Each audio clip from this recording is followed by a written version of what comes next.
हमारे गुरुजी कहते थे कि इंसान को भगवान ने अपने नमूने का बनाया है, कि शरीर को भगवान का मंदिर समझकर, तो जब ये मंदिर है, ये शरीर हमारा मंदिर है, तो किसी मंदिर में जाकर के उल्टा पुल्टा चीज चढ़ाइएगा तो ये जो दुर्व्यसन है शरीर को तो डिटेरिएट करता ही है, ये दुर्व्यसन आपके मन की स्थिति को कमजोर करता है।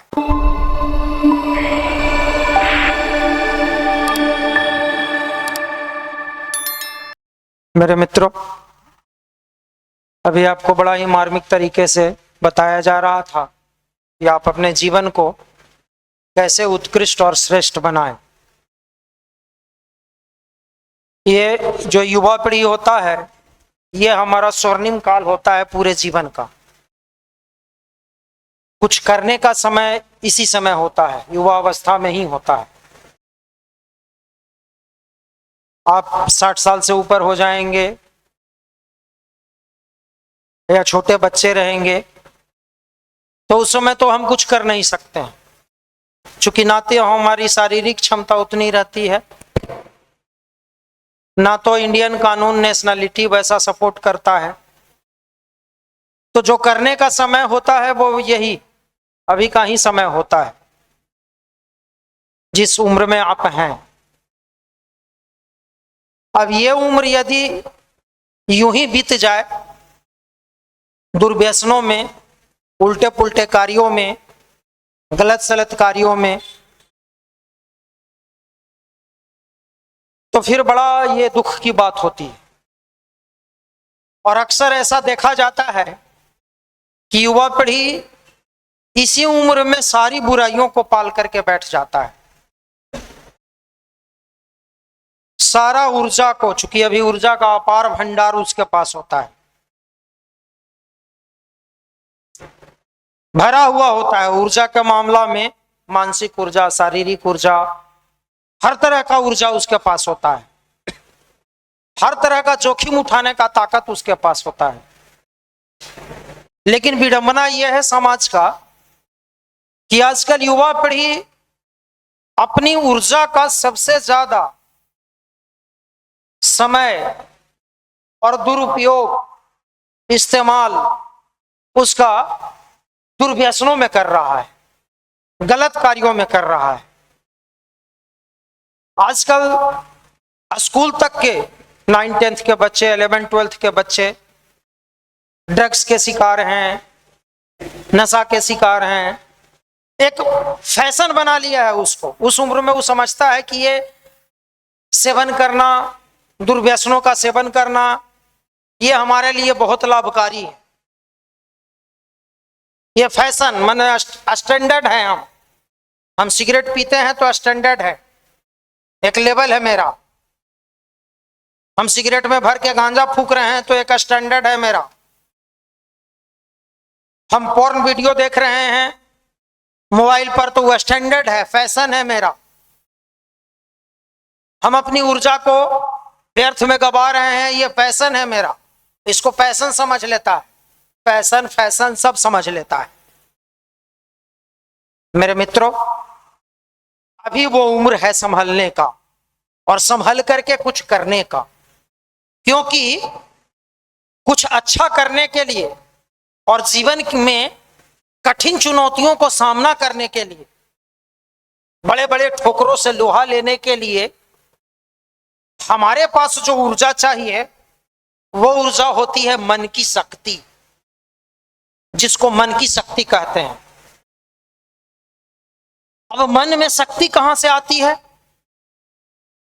तो मन में शक्ति जो आती है वो आती है आध्यात्म के बूते, ध्यान करने से, गायत्री महामंत्र करने से, अच्छे सत्संग करने से, अच्छे विचारों का स्वाध्याय करने से, अच्छा क्रियाकलाप करने से। ये सब मन की शक्ति को मजबूत करता है, पोषण करता है, उसका भोजन है। जैसे शरीर को मजबूत करना हो तो उसके लिए अलग अलग प्रकार का डाइट्स है। आप जिम में जाते हैं तो आपके बॉडी को मजबूत करने के लिए वो डाइट चार्ट देता है, आपको रूटीन देता है कि कितना ग्राम प्रोटीन लेना चाहिए, कितना ग्राम फैट्स लेना चाहिए, कितना चावल खाओ, कितना रोटी खाओ, कितना आलू खाओ, कितना सब्जी खाओ। तो वैसे ही मन की स्थिति को बदलने के लिए, मन को मजबूत करने के लिए, क्योंकि जब तक मन मजबूत नहीं होगा हम अपने जीवन की कठिन चुनौतियों को सामना नहीं कर सकते, उसको परास्त नहीं कर सकते हैं। और मेरे मित्रों, ऐसा कभी हो ही नहीं सकता है कि जीवन में कठिन चुनौतियां ना आए।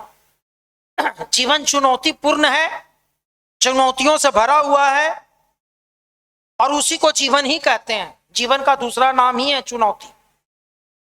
तो ये अगर दिमाग में भ्रम होगा कि हमारे जीवन में कठिन चुनौती नहीं आएगा, तो इस भ्रम को निकाल दीजिए।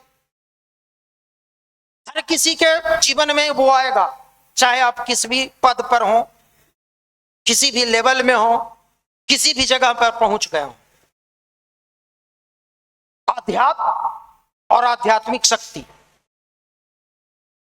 स्पिरिचुअलिज्म एंड स्पिरिचुअलिटी और स्पिरिचुअल पावर, वाइटल एनर्जी जिसको कहते हैं, वो आपको उन परिस्थितियों से, उन चुनौतियों से सामना करने का ताकत देता है, मनोबल देता है, आपके मन को बल देता है, मन की स्थिति को मजबूत करता है, स्ट्रॉन्ग करता है। अब मन का स्थिति जब हमारा स्ट्रॉन्ग होता है तो हम कठिन चुनौतियों को सामना करते हैं। उसको कमजोर कौन करता है? तो वही जो मैंने अभी बताया, दुर्व्यसन। दुर्व्यसन उसका सबसे बड़ा बीमारी है, दुश्मन है। अब जैसे शरीर में कोई बीमारी लग जाए, वायरस घुस जाए, तो हमारा शरीर ऑटोमेटिक कमजोर होना शुरू हो जाता है। एंटीवायरस लेना पड़ता है, वैक्सीन लेना पड़ता है, एंटीबायोटिक दवाई खाना पड़ता है। तो ये जो दुर्व्यसन है, ये दुर्व्यसन आपके मन की स्थिति को कमजोर करता है। शरीर को तो डिटेरिएट करता ही है, मन की स्थिति को कमजोर करता है। कई लोगों को जाने पहचाने में, घर में अच्छे अच्छे घर के संपन्न लोगों को, जिसके घर में ना रुपया की कमी है, न संसाधन की कमी है, सब कुछ उसके पास है, हर चीज उसके पास उपलब्ध है, लेकिन ये दुर्व्यसन और नशा का शिकार होते हुए उसे मैंने देखा है पतन की ओर गिरते हुए। हट्टा कट्टा 6-6 फीट का नौजवान, 6 पैक बॉडी, हर चीज जो आइडियल चाहिए वो, देखने में एकदम चेहरा ग्लोइंग और वो खिला हुआ, और जब वो दुर्व्यसन और गंदे माहौल में जाकर के और नशा का जब शिकार होता है, दुर्व्यसनों का जब शिकार होता है, तो वो दुर्व्यसन, वो नशा उसके शरीर को डिटोरिएट करता है और साथ ही साथ उसके मन की स्थिति को खत्म कर देता है। सेल्फ कॉन्फिडेंस उसका खत्म हो जाता है, आत्मविश्वास रहता ही नहीं है, कुछ करने का मद्दा उसके अंदर आता ही नहीं है, जिसको क्रिएटिव सोच कहते हैं, सृजनात्मक सोच जिसको कहते हैं, वो उसके अंदर आता ही नहीं है। नशा का सबसे बड़ा दुष्परिणाम यही है, चाहे वो बीड़ी हो, खैनी हो, सिगरेट हो, ड्रग्स हो, स्मैक्स हो, गांजा हो, और डिजिटल नशा में वो मोबाइल पर जो पोर्न वीडियो देखते हैं, उल्टा पुल्टा जो सीन देखते हैं, जिसको डिजिटल नशा कहा जाता है। आजकल बहुत ज्यादा बच्चे भी बहुत लंबे तादाद में उसके शिकार हो रहे हैं। माँ बाप अपना समय निकालने के लिए और अदर कामों में व्यस्त रहने के वजह से बच्चे को मोबाइल थमा देते हैं, और डेली अखबार में सर्वे का रिपोर्ट आता है कि बच्चा भारी बीमारी का शिकार हो रहा है, जिसको ऑटिज्म कहा जाता है, मोबाइल फोन से। तो ये भी एक प्रकार का नशा है, जिसको डिजिटल नशा कहते हैं। मेरे मित्रों, आज नशा मुक्ति दिवस। आज आप संकल्प लेकर के यहां से जाइएगा। परम पूज्य गुरुदेव के सानिध्य में आप बैठे हैं, इस सिद्ध शक्तिपीठ पर बैठे हैं, ऐसा शक्तिपीठ जहां पर ऊर्जा का अपार भंडार है, वहां पे बैठे हैं। आप आज यहां से संकल्प लेकर के जाइएगा कि हमारे जीवन में जो भी दुर्व्यसन हो, जो भी दुर्व्यसन हो, आज हम संकल्प लेते हैं, नीचे जाकर के मंदिर में माता के सामने मस्तक टेक करके, सजल श्रद्धा प्रखर प्रज्ञा पर प्रणाम करके, और आज संकल्प ले लीजिएगा कि मेरे जीवन में जो भी दुर्व्यसन हो, चाहे वो डिजिटल हो, चाहे वो जो मैंने बताया, खैनी, बीड़ी, सिगरेट, गुटखा, तंबाकू, अदर प्रकार का और कोई भी, आज से हम उसको त्याग देंगे। और एकाएक त्यागिएगा तभी आप सफल हो पाइएगा उसको त्यागने में। न तो टालते रहिएगा कि अच्छा कल से देखेंगे, आज तो बोला गया है कल से देखेंगे, परसों से देखेंगे। नहीं, आज नशा मुक्ति दिवस है, सरकार के तरफ से भी घोषित है, और हमारा गायत्री परिवार तो इसमें बढ़ चढ़ के हिस्सा लेता है, भागीदारी लेता है, काम करता है। उस मन को बीमार करने वाला चीज को, उस मन को कमजोर करने वाला चीज को आज हम मुक्त हो जाएंगे उससे, जो हमारे मन को कमजोर कर दे रहा है, हमारे मन को बीमार कर दे रहा है, हमारे अंदर के वाइटल एनर्जी को नष्ट कर दे रहा है, जो हमें अच्छा सोचने नहीं दे रहा है, जो हमारे अंदर सृजनात्मक शक्ति नहीं उत्पन्न करने दे रहा है। आज उस चीजों को हम त्याग देंगे, चाहे वो किसी भी प्रकार का हो, आज हम उस चीज को त्याग देंगे। ऐसा आप संकल्प लेकर के यहां से जाएंगे इस आज नशा मुक्ति दिवस के अवसर पर। आज संकल्प लेकर के जाएंगे, देखिएगा आपके जीवन में एक नया परिवर्तन आना शुरू हो जाएगा। ये मन में जितना उल्टा पुल्टा विचार आता है ना, आदमी सुबह उठता है सो करके तो अपार ऊर्जा से भरा हुआ होता है, अपार ऊर्जा उसके अंदर होती है, जिस समय उसको अच्छा सोचना चाहिए, कुछ अच्छा फ्यूचर के बारे में सोचना चाहिए, जीवन में उन्नति तरक्की के बारे में सोचना चाहिए, सृजनात्मक चीजें सोचनी चाहिए। उस समय वो सुबह उठता है, खैनी खाने वाला खैनी खाता है, सिगरेट पीने वाला सिगरेट पीता है, मतलब नशा पकड़ लेता है सुबह उठते ही। और वो क्या करता है, नशा उसके उस एनर्जी को, उस ताकत को नष्ट करता है जो आपके उस चीजों को, उस प्रकार के सोच को आपके अंदर आने ही नहीं देगा। सुबह उठते ही फ्रस्ट्रेशन का शिकार, डिप्रेशन का शिकार, मन चंचल है, उथल पुथल है, स्थिर नहीं हो पा रहा है, अंदर से उन्माद नहीं आ पा रहा है, अंदर से जोश नहीं आ पा रहा है, अंदर से उमंग नहीं आ पा रहा है, चेहरे पर मुस्कुराहट नहीं आ पा रहा है। बहुत लोग रात में शराबी को देखिएगा, शराब पीता है, रात में तो खूब उसको एंजॉय आता है, जिस समय पीता है लगता है कि हम से बड़ा कोई है ही नहीं इस दुनिया में। और जब सुबह जगता है तो जाकर के मिल करके देखिए, आपको दुनिया का उससे बड़ा दुखी आदमी दिखेगा ही नहीं। दुनिया का उससे बड़ा दुखी आदमी आपको कोई नहीं दिखेगा। क्यों? क्योंकि उसने अपने सारे ऊर्जाओं को नष्ट कर लिया। थोड़ा देर का मजा, उसके अंदर के इंपॉर्टेंट एनर्जी को, उसके मन को, मन के सृजनात्मक शक्ति को, मन के उस ऊर्जा को, उस मनोबल को नष्ट कर दिया। और नष्ट कर दिया तो वो अच्छा सोच नहीं सकता है, अच्छा कर नहीं सकता है। ये जीवन में हजारों लोगों को हम लोगों ने देखा है, अनुभव किया है कि कहां से कहां तक सुधर करके दुर्व्यसन से सृजन में अपनी शक्ति को लगा करके और अपने जीवन में सफलता पाया है। हमारे गुरुजी कहते थे कि इंसान को भगवान ने अपने नमूने का बनाया है।